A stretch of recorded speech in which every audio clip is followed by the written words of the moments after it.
अस्सलाम वालेकुम, आवाज सही आ रही है?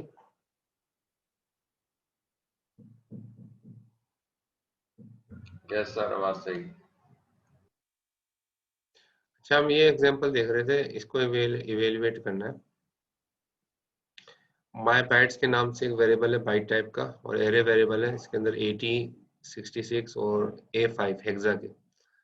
ये ना, ये लीडिंग जीरो आपको मैंने बता दिया था कि ये हम जब लगाते हैं, जबकि कोई भी वेरिएबल जो है वो मतलब इसके अंदर लगा सकते हैं हम जीरो, और ये पहचान होती है कि ये वेरिएबल ना बने, उसके लिए हम ये करते हैं। तो 80, 66 और 0A5, ठीक है, ये जो है ना हमारे पास 3 एलिमेंट्स हैं। तो अब यहाँ पर देखें, ये माई बाइट्स के वेरिएबल है। अब लिखा हुआ है मूव ZX। ZX आपको पता ही है कि छोटी वैल्यू को बड़ी वैल्यू में मूव कराएंगे, यानी माई बाइट्स को मूव करा रहे हो आप AX में। AX कितने बाइट का है? 2 बाइट का। माई बाइट्स कितने बाइट का है? 1 बाइट का। अब माई बाइट्स होगा क्या कि माई बाइट्स कौन सी वैल्यू एक्स में जाएगी? एक्स रजिस्टर में कौन सी वैल्यू जाएगी?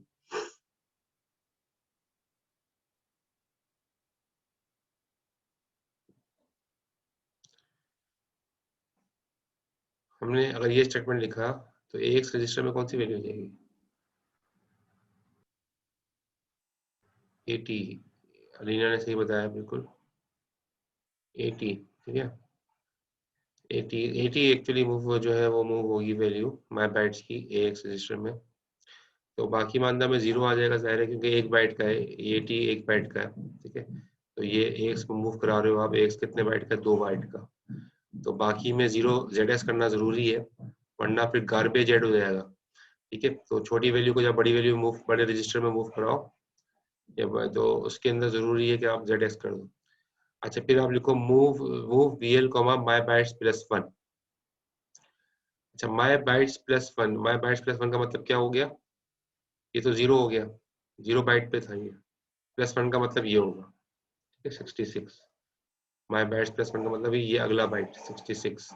ये 66 आप मूव करा रहे हो किसमें? BL में, ठीक है। तो BL में जो है वो 66 मूव हो जाएगा। अब यहाँ पर लिखा है ऐड। अच्छा, ये भी जाहिर है 1 बाइट का, तो 1 बाइट का 1 बाइट मूव हो गया। यहाँ पे लिखा है add AX comma BX। AX की वैल्यू और BX की वैल्यू को आपने ऐड करा दिया। AX की वैल्यू क्या है? AX के अंदर कुछ भी आपने रखा था माई बाइट्स, यानी कि 80। AX में 80 रखा था। BX में क्या है जी? BX में क्या है?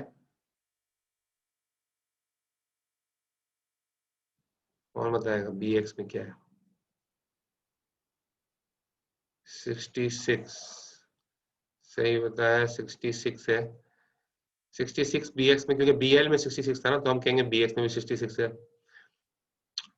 तो फिर मूव BL कॉमा माई बाइट्स प्लस 2। अब आपने क्या किया? माई बाइट्स प्लस 2, माई बाइट्स ये प्लस 1 पे ये था, माई बाइट्स प्लस 2 का मतलब क्या हो गया? ये A5 की जो वैल्यू है, A5 की जो वैल्यू है वो मूव कर जाएगी BL में, ठीक है, तो BL में आ जाएगा A5। तो फिर आपने कहा ऐड AX कॉमा BX, तो AX में तो पहले ही जाहिर है दोनों का सम हो गया, क्योंकि पहले 88 था और BX में 66 था। 88 और 66 का सम AX में था। फिर AX के अंदर जो है दोबारा से आपने BX को सम कर ऐड कर दिया, तो जो दोनों को जमा करेगा ये, ठीक है, और दोनों जमा करने के बाद जो सम होगा वो दोबारा से AX में रख देगा, तो AX के अंदर जो है सबका सम आ जाएगा। अच्छा, अभी कह रहे कोई चीज मिसिंग है इस कोड में? आप बताओ, इस कोड में कोई चीज मिसिंग लग रही है? क्या गलती है? इस पे भी +1 दूंगा अगर सही बता दिया तो।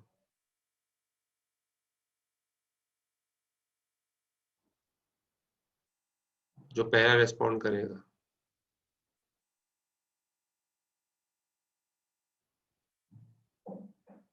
Is anything missing? सर इसमें मूव ZX की जरूरत नहीं है, मतलब ZX।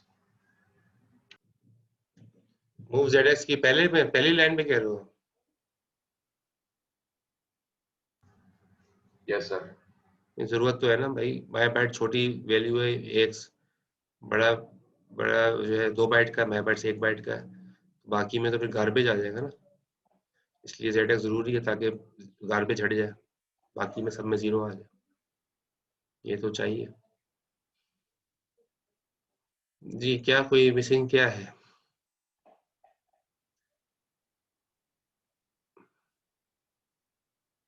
चैट में कुछ लोगों ने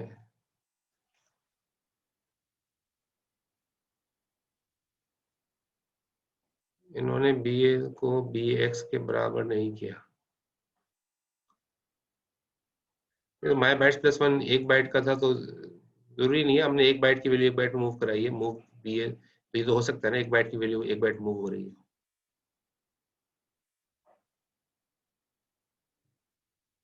हाँ, लीना फहीम ने सही बताया कि ये BL के साथ भी मूव ZX की नीड है। BL के साथ, BL के साथ, क्योंकि ये तो वैल्यू BL है। हाँ, BX के साथ, सही बताया, BX के साथ। देखो ये इन्होंने अलीना ने सही बताया, अलीना को 1 नंबर मिल गया।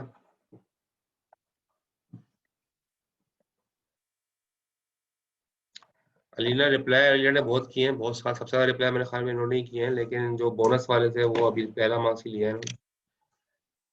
तो ये सही कह रहे हैं।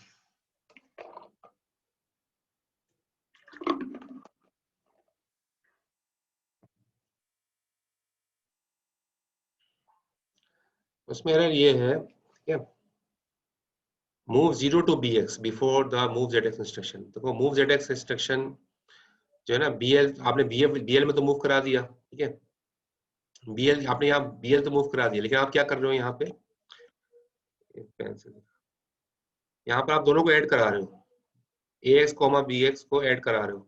BX के अंदर जो है BL में तो चलो ये आ गया, बाकी मानदा में तो 0 नहीं है ना, बाकी में तो 0 आना चाहिए, मतलब गार्बेज ऐड हो गया BL के साथ। BL के साथ जो है BX का पूरा उठाओगे, BL और BH को मिला के BX बनता है। BL में तो चलो ये वैल्यू है, लेकिन जो BH है उसके अंदर तो गार्बेज आ जाएगा, क्योंकि आपने ZX मूव नहीं कराया। ये तो आप पहले इस इंस्ट्रक्शन से पहले आप करते मूव ZX जो है ना, वो कर लेते अगर आप यहाँ पे या यहाँ पर ही कर लेते, या आप सिर्फ कुछ भी नहीं करते, मूव ZX की बजाय आप करते मूव BX, 0। BX में आप 0 मूव करा देते, फिर आप बल्कि BX में नहीं, BH में 0 मूव करा देते, या आप यू कर देते मूव ZX करके यहाँ पर आप BX कर दो पहले, और BL के अंदर BL की वैल्यू आ जाएगी, बाकी मानदंड पे 0 मूव हो जाएगा। तो बात मतलब यही है कि BX के अंदर 0 मूव कराना जरूरी था, ताकि गार्बेज ऐड ना हो, ठीक है, या शुरू में ही इस इंस्ट्रक्शन से पहले ही आप कर दो, यानी कि फौरन सेकंड इंस्ट्रक्शन आप ये कर देते, इस इंस्ट्रक्शन के बाद मूव ZX कॉमा, मतलब मूव 0 करा देते, मूव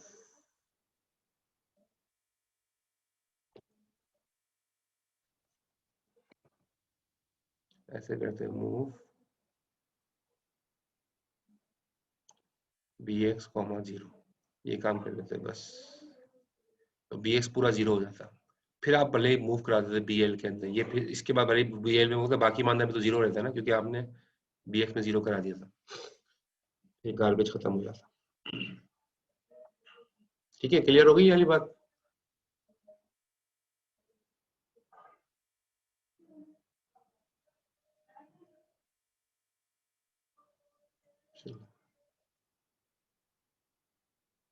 अच्छा, अब आगे चलते हैं एडिशन और सब्ट्रैक्शन।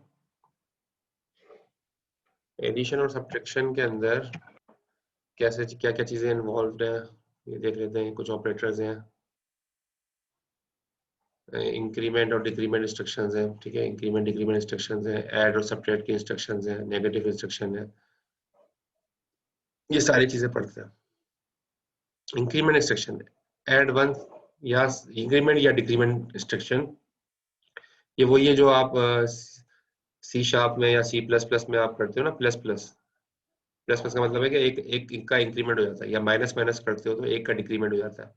तो असेंबली के अंदर जो है वो INC के नाम से एक का इंक्रीमेंट करने के लिए, और डिक्रीमेंट करने के लिए DEC के नाम से एक इंस्ट्रक्शन है, ठीक है।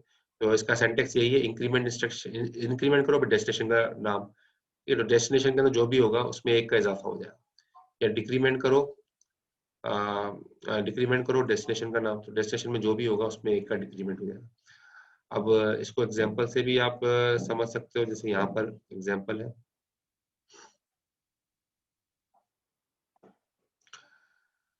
तो आपने ये देखो, इसका सेंटेक्स दिया हुआ है यहाँ पर कि इंक्रीमेंट कर सकते हो आप रजिस्टर में भी, वेरिएबल में भी, और डिक्रीमेंट कर सकते हो आप रजिस्टर में भी, वेरिएबल में। तो ये अलाउड पैरामीटर्स है, सेंटेक्स लिखा है यहाँ पर इसका।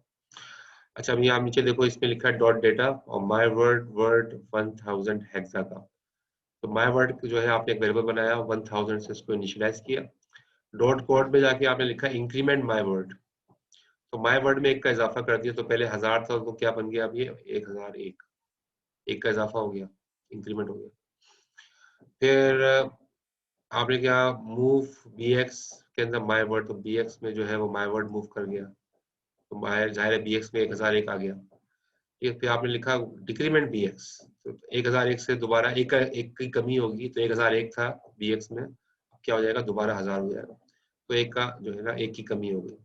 तो क्लियर हो गया, इंक्रीमेंट और डिक्रीमेंट आसान सी चीज है, जैसे आप प्लस प्लस करते हो, आई आई प्लस प्लस या आई माइनस माइनस, सी शार्प में, सी प्लस प्लस में, वही लॉजिक है।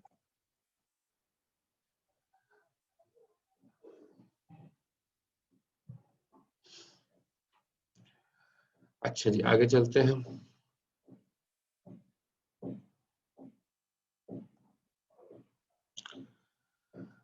अच्छा, ऐड ऑपरेशन परफॉर्म करना है, ऐड ऑपरेशन। अब ये एडिशन कर रहे हो, और जाहिर है एडिशन करने के बाद सम डेस्टिनेशन में ही आता है, ये आपको पता है। एक वेरिएबल बनाया वेरिएबल 1 के नाम से, एक वेरिएबल बनाया वेरिएबल 2 के नाम से। वेरिएबल 1 के अंदर स्टोर कराया 10,000 हेक्सा का, वेरिएबल 2 में स्टोर कराया 20,000 हेक्सा का। और आपने किया क्या कि एडिशन वाला काम है ये, मूव किया EX के अंदर वेरिएबल 1, वेरिएबल 1 EX में आ गया, और वेरिएबल ऐड कर दिया EX को वेरिएबल 2 के साथ। तो फिर जो ऐड होने के बाद दोनों का जो जवाब होगा 30,000, क्योंकि एक इसमें वेरिएबल 1 में 10 है, 10,000 जो EX में आ गया था, वेरिएबल 2 में आप 20,000 है, 20,000 10,000 में ऐड होगा, तो जवाब ऐड होने के बाद यही आएगा। डेस्टिनेशन भी मैंने आपको बताया था जवाब आ जाता है, तो ये इसकी वैल्यू 30,000 हो जाएगी। तो ये तो आपको बताइए, ये तो आसान सी चीज है, एडिशन, सिंपल एडिशन हुई है, ठीक है। और सब्ट्रैक्शन में बस हम सब लिख देते हैं, ये करा होगा ना, ये सब्ट्रैक्शन में सब किया है ना, ये तो आपने करा है, तो इसको खाना पढ़ाने की जरूरत भी नहीं है, तो ये तो आप बताइए आप।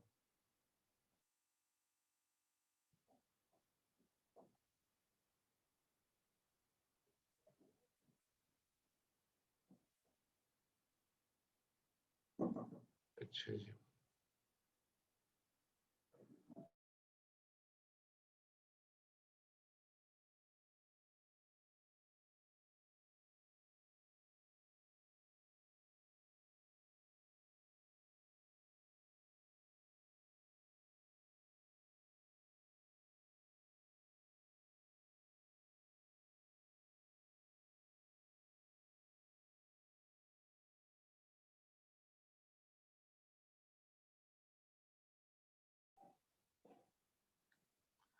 अच्छा जी, एडिशन सब्ट्रैक्शन दोनों हो गई, आगे चलते हैं।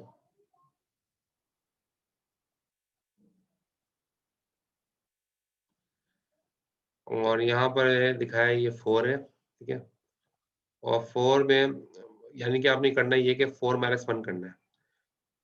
तो मैंने आपको बताया था शायद या नहीं बताया था, मुझे ख्याल में बता दिया था कि जब -1 का मतलब क्या होगा, जब 4 में से -1 करोगे तो वो एक्चुअली होता क्या है, आपको माइनस ऐसे परफॉर्म नहीं होता, बल्कि आपको 4 को आपको जो है ना आपको जो है 2's कॉम्प्लीमेंट लेना पड़ेगा 1 का। 1 का 2's कॉम्प्लीमेंट लोगे और फिर उसको 4 के साथ ऐड कर दोगे तो वो 4 - 1 हो जाएगा। ये बात क्लियर है? यानी कि 1 का 2's कॉम्प्लीमेंट लेके आपको ऐसा काम करना पड़ेगा 4 प्लस -1, यानी कि -1 का क्या है, 2's कॉम्प्लीमेंट लेना 1 का, उसको प्लस कर देना 4 के साथ, तो वो एक्चुअल में 4 - 1 हो जाएगा। ये बात पता है ना? 4 - 1 करने का तरीका ये है कि 1 का 2's कॉम्प्लीमेंट लेके 4 के साथ ऐड करोगे तो वो 4 - 1 हो जाएगा। ठीक है, अब यानी कि देखो ये 1 को जो है 1 को -1 कैसे रिप्रेजेंट करेंगे, 1 को अगर 1 का 2's कॉम्प्लीमेंट लोगे, ये लिखा हुआ है 2's कॉम्प्लीमेंट, ठीक है, 2's कॉम्प्लीमेंट अगर 1 का लोगे तो ये बन जाएगा -1 को ऐसे लिखते हैं एक बाइट में, ठीक है, इसका 2's कॉम्प्लीमेंट लिया आपने, तो ये ऊपर लिखा हुआ है 4, ये ऊपर 4 लिखा हुआ है, देखो 4 है, 4 वाली बिट 1 हुई है, बाकी 0 है, क्योंकि मैंने आपको बताया था असेंबली में सारा काम बाइट में करना है। तो एक बाइट में आपने 4 लिख दिया, और अगले बाइट में आपने ये -1 है, ये 2's कॉम्प्लीमेंट ले लिया, इसका -1 का है, 1 का 2's कॉम्प्लीमेंट ले लिया, ये -1 हो गया, इन दोनों को ऐड कर दिया, तो ठीक है, तो बाइनरी एडिशन होगी परफॉर्म, तो आंसर आ जाएगा ये 1 1 यानी कि 3, तो 4 - 1 परफॉर्म हो गया, आंसर 3 आया। क्लियर है ये? यानी कि इसमें ये बताया सब्ट्रैक्शन करने के लिए जो सब्ट्राहैंड है उसका 2's कॉम्प्लीमेंट लेके एडिशन की जाती है, वो एक्चुअल वैल्यू के साथ, तो एक्चुअल में सब्ट्रैक्शन परफॉर्म हो जाती है।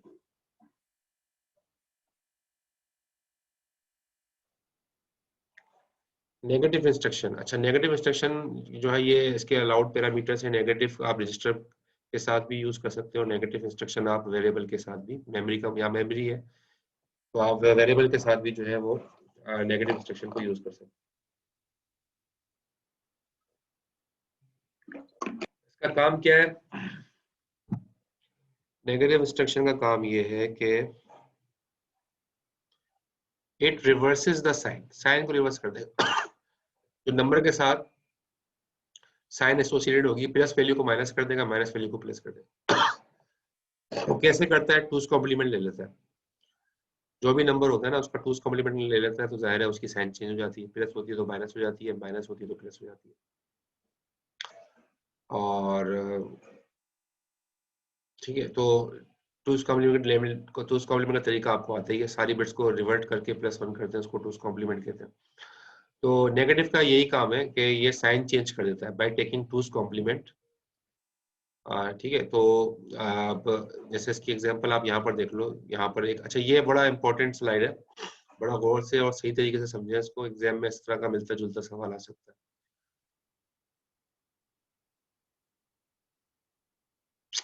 आपसे ही कहा जा रहा है भाई ये आपके मैथमेटिकल एक्सप्रेशन दी हुई है, इसको असेंबली में लिखो, ठीक है, ये मैथमेटिकल एक्सप्रेशन दी हुई है, इसको असेंबली में लिखो। अब आर वेल जो है ना ये एक वेरिएबल है, एक्स वेल एक वेरिएबल है, और ठीक है, प्लस के फिर वाई वेल और माइनस जेड वेल, ये सारे वेरिएबल्स हैं। जिस तरह हम नॉर्मली हम ये एक्सप्रेशन तो सी शार्प में, C++ में तो हम डायरेक्ट लिख देंगे ऐसे, लेकिन असेंबली में हम ऐसे डायरेक्ट नहीं लिखेंगे, इसका तरीका मुख्तलिफ होगा। तो उसका तरीका देखो लिखने का क्या, आर वेल एक वेरिएबल बनाया वर्ड टाइप का, डीवर्ड टाइप का आप बना रहे हो, ठीक है, कोई सा भी टाइप रख सकते हो, वर्ड रखो, डीवर्ड रखो, आपकी मर्जी। अनइनिशियलाइज्ड है, ठीक है, यानी कि रन टाइप है, ज़ाहिर है इसके आखिर में जो आंसर आएगा वही आर वेल में असाइन होगा, ठीक है, तो इसको अनइनिशियलाइज किया है। एक्स वेल की वैल्यू रख दी है 26, एक्स वेल को 26 से इनिशियलाइज कर दिया, वाई वेल को 30 से इनिशियलाइज कर दिया, और जेड वेल को जो है वो 40 से इनिशियलाइज कर दिया, 40 से, ठीक है, 40। अच्छा अब आपने करना क्या है, बिल्कुल ऐसा ही जो इस एक्सप्रेशन का जवाब आएगा वही जवाब आर वेल का आना चाहिए, ठीक है। आर वेल में वही जवाब आना चाहिए जो नॉर्मली कैलकुलेशन से आएगा। तो आप ऐसे करोगे और इसमें आपको उसका भी ख्याल रखना है, बोर्ड मास का। ठीक है, ज़ाहिर है बोर्ड मास में इसमें सबसे पहले क्या चीज सॉल्व होगी?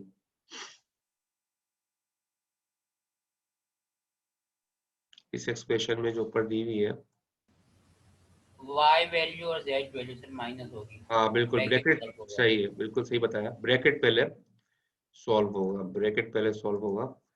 ठीक है, तो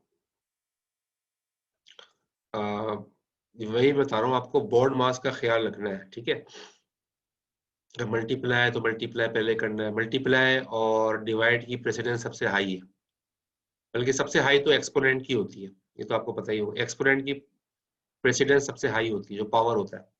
उसके बाद जो है वो मल्टीप्लाई या डिवाइड की प्रेसिडेंस होती है, और उसके बाद जो है प्लस माइनस की प्रेसिडेंस होती है। ठीक है, तो अभी और ब्रैकेट अपनी जगह, ब्रैकेट की प्रेसिडेंस ज़ाहिर है सबसे हाई होती है, तो ब्रैकेट यहाँ पर आपको नजर आ रहा है, तो ब्रैकेट जो है पहले होंगे। लेकिन अगर क्योंकि एक्स वेल को हमने माइनस में भी, आपने देखो एक्स वेल को माइनस में करना है, वैसे तो 26 रखा हुआ है लेकिन एक्स वेल की वैल्यू नेगेटिव में है, माइनस में है। तो हमने क्या किया, एक्स ई एक्स की एक्स वेल की वैल्यू ई एक्स में मूव कराई, और फिर हमने लिख दिया negative E x.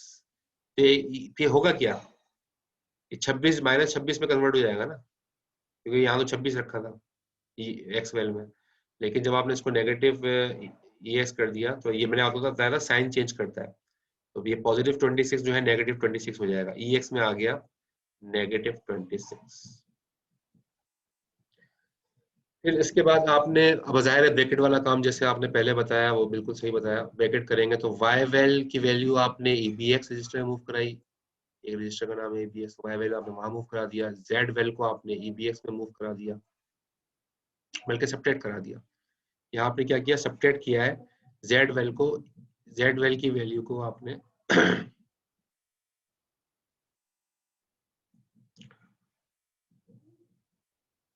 Sir attendance नहीं हुई सेकंड के लेते हैं अटेंडेंस, ये स्लाइड पूरी कर लो। जेड वेल की वैल्यू को आपने से सब्ट्रैक्ट करोगे ईबीएक्स में, ईबीएक्स में क्या रखा था, ईबीएक्स में वाई वेल रखा था 30। ठीक है, तो 30 में से माइनस करोगे जेड वेल 40, 30 में से 40 माइनस करोगे, जवाब क्या आएगा, जब 30 में से 40 माइनस करोगे, जवाब ईबीएक्स में, जाहिर है जवाब ईबीएक्स में ही आएगा, तो -10 आ जाएगा ईबीएक्स। 30 में से 40 माइनस करोगे तो माइनस का 10 जो है वो जवाब आ जाएगा, डेस्टिनेशन में जवाब आ जाता है, आपको बताइए डेस्टिनेशन में जवाब आ जाता है तो वो यहाँ पर जवाब आ जाएगा। फिर आप करो, ये काम हो गया। ठीक है, ये काम हो गया, इसका पूरा Y val minus Z val का जो है जवाब इस वक्त किसमें मौजूद है, ईबीएक्स में। ठीक है, अब एडिशन वाला काम करना है। ठीक है, कि ई एक्स के अंदर वही रखा हुआ है, ई एक्स के अंदर रखा हुआ है एक्स, एक्स वेल माइनस का नेगेटिव कर दिया था आपने। ठीक है, और ये पूरा जो ब्रैकेट है ये सॉल्व करके इसका आंसर आपने ईबीएक्स में रखा है, इन दोनों को आप ऐड कर दोगे क्योंकि ये बीच में एडिशन हो रही है। ऐड करने के बाद दोनों का जवाब होगा वो -36, ये -26 है और -10 है, दोनों को दोनों ऐड होंगे तो -36 -36, ये आंसर जो है वो ई एक्स में आ जाएगा। ठीक है, और फिर ई एक्स से आप कहाँ मूव करा दोगे, आर वेल में, क्योंकि जाहिर है आखिर में आर वेल में ही आंसर आना चाहिए। क्लियर है?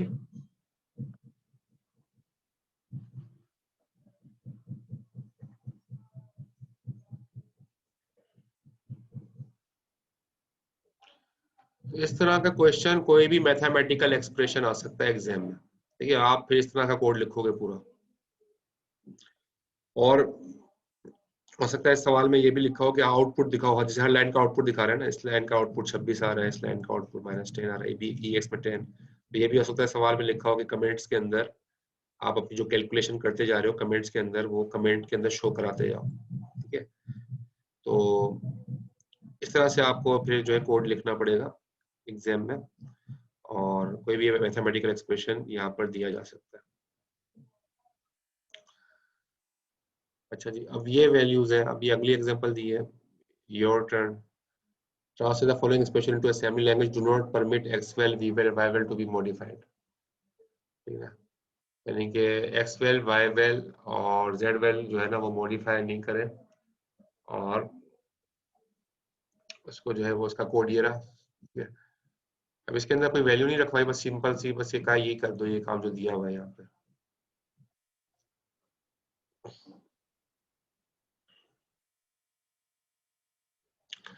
तो हमने क्या किया, वाई वैल्यू की पहले इसमें भी ब्रैकेट सॉल्व करेंगे ना, तो वाई वैल्यू की वैल्यू ईबीएक्स में मूव करा दी, लेकिन वाई वैल्यू आप देखो माइनस का है, तो हमने क्या लिख दिया यहाँ पे नेगेटिव ईबीएक्स, और फिर आपने ऐड कर दिया ईबीएक्स के साथ जेड वैल्यू, तो जेड वैल्यू ऐड हो जाएगा, ठीक है, क्योंकि ब्रैकेट पहले सॉल्व करना है। और ज़ाहिर है जब ये ब्रैकेट ये दोनों ऐड हो जाएंगे, जवाब कहाँ पे आ जाएगा, ईबीएक्स में, ऐड होने के बाद जवाब ईबीएक्स में आ जाएगा। तो इस पूरे का जवाब है जो है वो ईबीएक्स रजिस्टर के अंदर सेव हो गया, इस पूरे का आंसर ईबीएक्स में आ गया, ठीक है। फिर इसके बाद जो है वो मूव करा ईएक्स के अंदर एक्सवेल की वैल्यू आपने X register EAX register move करा दी, और फिर ईएक्स सब्ट्रैक्ट किया ईएक्स कॉमा ईबीएक्स, ईएक्स में से ईबीएक्स सब्ट्रैक्ट कर दिया, ठीक है। तो ईएक्स में से जब ईबीएक्स सब्ट्रैक्ट करोगे और आंसर ज़ाहिर ईएक्स में ही आ जाएगा, और सीएक्स की वैल्यू को आप फाइनली कहाँ रखवा दोगे, आर वैल्यू में। अच्छा, मैं आपको एक तरीका बता रहा हूँ जिसके अंदर पेपर में गलतियां आपकी कम से कम होंगी। इसमें यहाँ पर भी कुछ बात नोट करी आपने इन दोनों कोड्स में, हम ये इन्होंने वेरिएबल को रजिस्टर में रखवा रहे हैं, एक्स वैल्यू को भी रजिस्टर में रखवाया, वाई वैल्यू को भी रजिस्टर में रखवाया, जेड वैल्यू के साथ भी इसमें ये कर दिया, अब एक आध को छोड़ दिया, बाकी रजिस्टर में रखवा दी। क्यों? क्योंकि बाद में देखो एक ही लाइन के अंदर हम दो वेरिएबल यूज नहीं कर सकते ना, तो आप ये काम कर सकते हो पेपर में भी कि खुद ही जो है 3-4 वेरिएबल्स हैं, तो आपको पता है कि भाई ये एक ही लाइन में यूज ना हो, तो आप उसको रजिस्टर मूव करा दो, फिर दो रजिस्टर तो यूज हो सकते हैं इंस्ट्रक्शन में, तो फिर आपको वो जो है ना एक ही लाइन के अंदर दो रजिस्टर लिख देना तो आसानी रहेगी, लेकिन मैं दो वेरिएबल नहीं लिखना एक लाइन में कभी भी, ठीक है, उसमें मार्क्स की रिडक्शन होगी।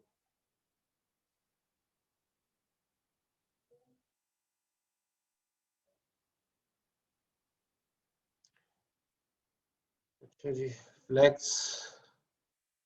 Flags affected by arithmetic. तो जारी फ्लैग जो जारी ये जेड फ्लैग जीरो फ्लैग कब वन होता है, जब डेस्टिनेशन में जीरो आ जाए, साइड फ्लैग कब वन होता है, जब डेस्टिनेशन में नेगेटिव वैल्यू आ जाए, कैरी फ्लैग कब वन होता है, जब unsigned value out of range हो, ओवरफ्लो फ्लैग कब होता है, जब signed value out of range हो। तो move instruction never affects the flag, ठीक है, तो मूव इंस्ट्रक्शन से फ्लैग अफेक्ट नहीं होते, बल्कि डेस्टिनेशन के अंदर जो वैल्यूज आ रही होती है उससे फर्क पड़ रहा होता है।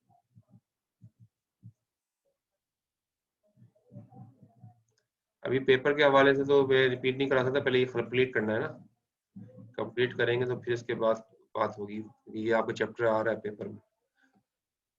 अच्छा, यहाँ देखो स्टेटस फ्लैग की वैल्यू,